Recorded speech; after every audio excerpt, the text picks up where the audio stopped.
Three kids, each with their own chilling tales, share their horrifying and disturbing real experiences that still haunt their dreams. Like and subscribe to experience the real horror. Turn on the bell button for more.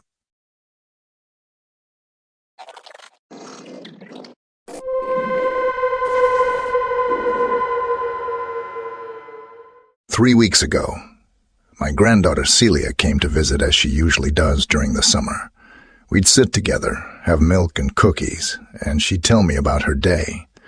Most of her stories were about her stuffed animals and a game she played on her iPad. One day, she mentioned the Faceless Man. "Have you ever met the Faceless Man?" she asked, out of the blue.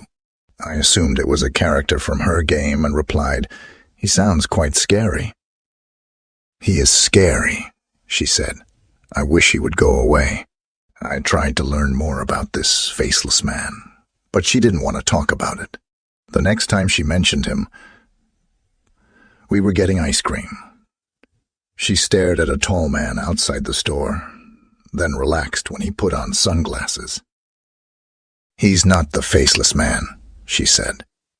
I asked about the Faceless Man again, and she told me she mostly saw him near the park or outside her window. I pressed her for details, but she grew irritated, insisting he had no face. "Then, what's where his face should be?" I asked. She replied sharply, "Maybe you should ask him yourself. He's standing behind you." I turned around, but there was no one. Little did I know how wrong I was to dismiss her. Celia's sleep deteriorated, causing concern for her grandparents. She seemed anxious and obsessed with her iPad. They took it away, and she wasn't happy. When she came to my place, she seemed troubled. "What's wrong?" I asked. "Grammy and Grandpa took my iPad, and now he won't leave me alone," she said. "Who won't leave you alone?" "The Faceless Man." I thought she might be using this Faceless Man as an excuse to get more screen time. But I asked anyway. "Why won't he leave you alone without the iPad?" I inquired. "When I'm on the iPad, he doesn't interrupt me. But if I'm not, he tries to talk to me." "What does he say?" "He asks if I want to see his face." "Can I meet this Faceless Man?" I asked. "He doesn't like strangers," she replied. "But you aren't a stranger." She shook her head and said, "He says he picks people when they're born." "So I can't see him?" "You can. He's in my photos, not the close-ups, but the crowd ones. He's in all of them." I was skeptical, but asked her to show me the photos. "Open Facebook," she said. I logged in on my computer, and she showed me pictures. In the background of several, there was a man in a suite with his back to the camera. "Have you told your parents?" I asked. "They think I'm making it up," she said. "They don't believe it's the same man." "But it looks like the same man to me," I said. Days passed, and my granddaughter's behavior grew stranger. She barely spoke to me, and her parents decided to cut her stay short. I hoped that would end the Faceless Man's influence. Then I finally saw him. Not in a reflection, but in person. Celia and I were at an ice cream shop, and he appeared asking, "Do you want to see my face?" I confronted him, but when I turned him around, there was no face, only the back of his head. Panic surged through me, and I fainted. When I awoke, Celia was there, along with concerned onlookers and paramedics. But I could see him outside the shop, still with his back turned, always watching. Celia's grandparents sent her back home. I tried to warn them, but they thought I was going senile. Then Celia messaged me, panicked, saying the Faceless Man was coming for her. I knew I had to help, even if I was old and frail. Now, I'm on my way to save her, despite the odds. Age doesn't matter when a loved one is in danger.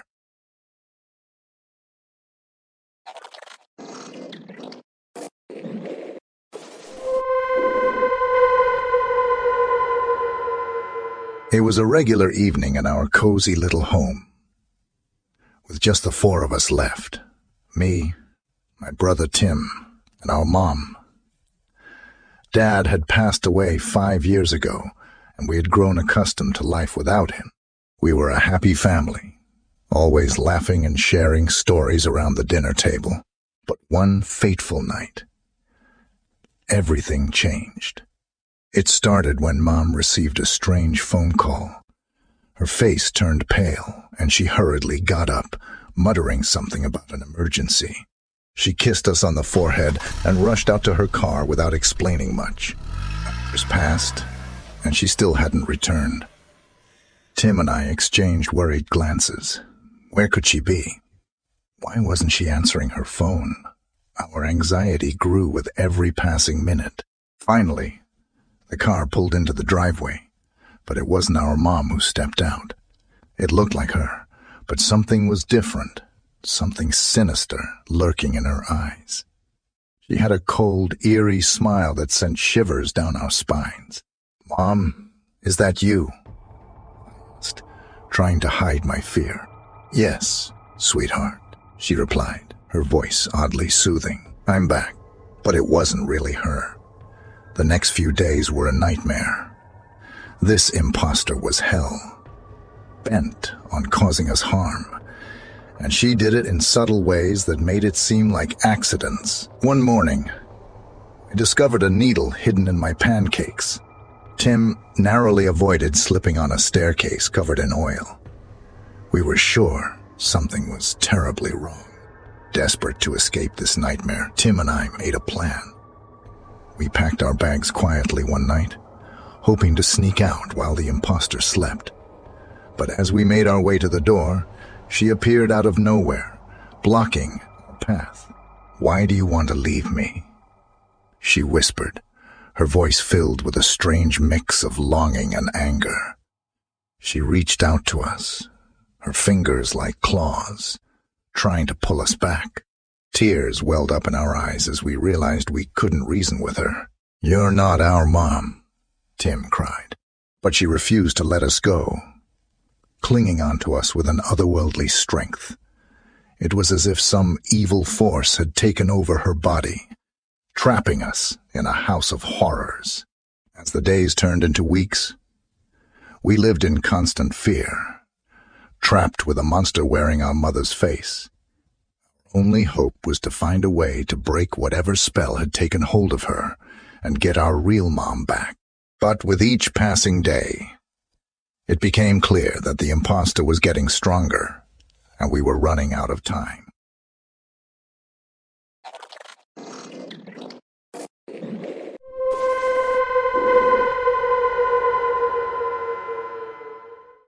As a kid, there's nothing more exciting than a vacation with your family. My older brother, Jake, and I were thrilled when our mom announced a surprise road trip just for us. It was going to be a memorable adventure, or so we thought.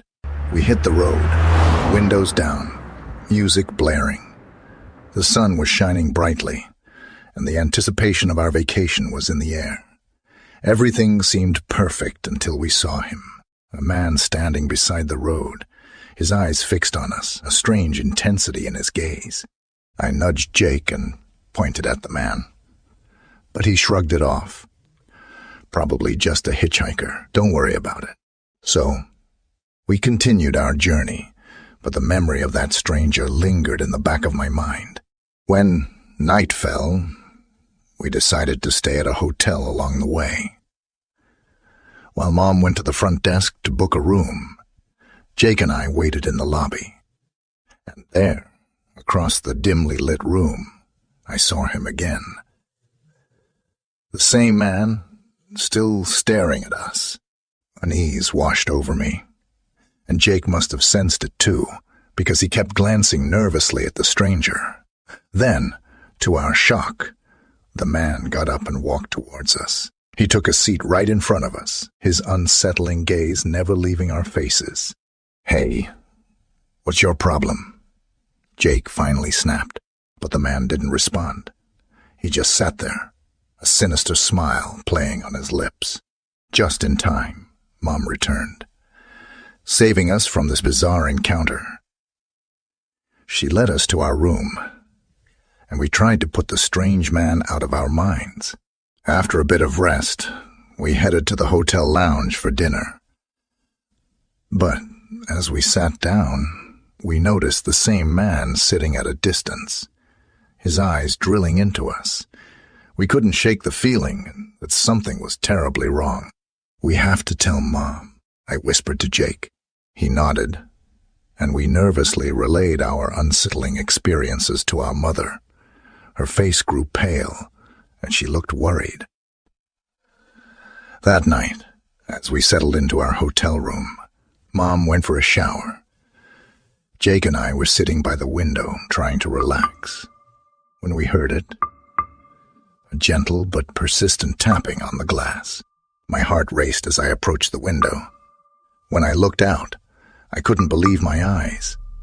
The strange man had his face pressed against the glass, peering inside our room. But here's the bizarre part. Our room was on the 5th floor.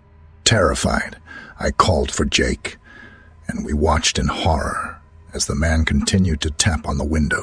When Mom emerged from the bathroom, we were both trembling, trying to explain what was happening. She couldn't see the man outside and dismissed it as our imagination. She closed the curtains and tried to comfort us, urging us to get some sleep. But the tapping continued all night, relentless and unnerving. We huddled together, terrified and sleep-deprived, waiting for dawn to break. Finally, morning came, and the tapping ceased. Exhausted and shaken, we packed our bags and checked out of the hotel. We were eager to leave that dreadful place behind us. As we hit the road again, the memories of that eerie night haunted us. The mysterious man, the impossible window tapping. It was a road trip we would never forget.